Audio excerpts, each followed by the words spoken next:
Mal de crâne, grosse fatigue et gorge sèche, si votre nouvel an a été très arrosé, vous devez avoir ce matin une sacrée gueule de bois. Mais est-ce que vous savez pourquoi on se sent comme ça en lendemain de soirée? Mais surtout, est-ce que contre ça, il existe un remède miracle? Pour comprendre ce qui se passe dans votre corps, direction le foie, un organe génial qui est capable d'éliminer 95% de l'alcool que nous ingérons. Pour ça, il doit transformer les molécules d'éthanol en molécules d'acétaldéhyde qui sont ensuite éliminées par le corps. Problème, si on boit trop et trop rapidement, le foie ne peut plus faire correctement ce travail et n'évacue donc plus cette molécule toxique pour le corps qui provoque par exemple des inflammations de l'estomac et des nausées. Mais la gueule de bois provient aussi de la déshydratation du corps. L'alcool supprime la libération de la vasopressine, une hormone produite par le cerveau qui envoie des signaux aux reins pour retenir la quantité d'eau suffisante dans le corps. C'est pour ça que quand on boit de l'alcool, on a tendance à plus faire pipi, de fait on se déshydrate et le lendemain, le mal de crâne est garanti.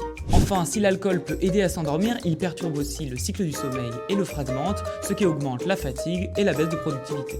Le truc c'est que maintenant qu'on sait ça, est-ce qu'il existe vraiment des remèdes miracles pour sauver notre journée? Bien selon une note du National Institute of Health, malgré la quantité de remèdes qu'on peut trouver sur internet et les réseaux sociaux, gingembre, bicarbonate de soude ou encore charbon végétal, aucune de ces recettes de grand-mère n'a scientifiquement prouvé son efficacité. La seule solution c'est le temps et surtout anticiper la veille. Déjà en espacant chaque verre d'alcool d'un verre d'eau pour prévenir de la déshydratation, en mangeant correctement et si possible sans trop de matière grasse car elle complique le travail du foie, enfin évidemment en buvant avec plus de modération. Pour rappel, l'alcool est à l'origine de 49 000 morts par an et c'est la deuxième cause évitable de décès après le tabac.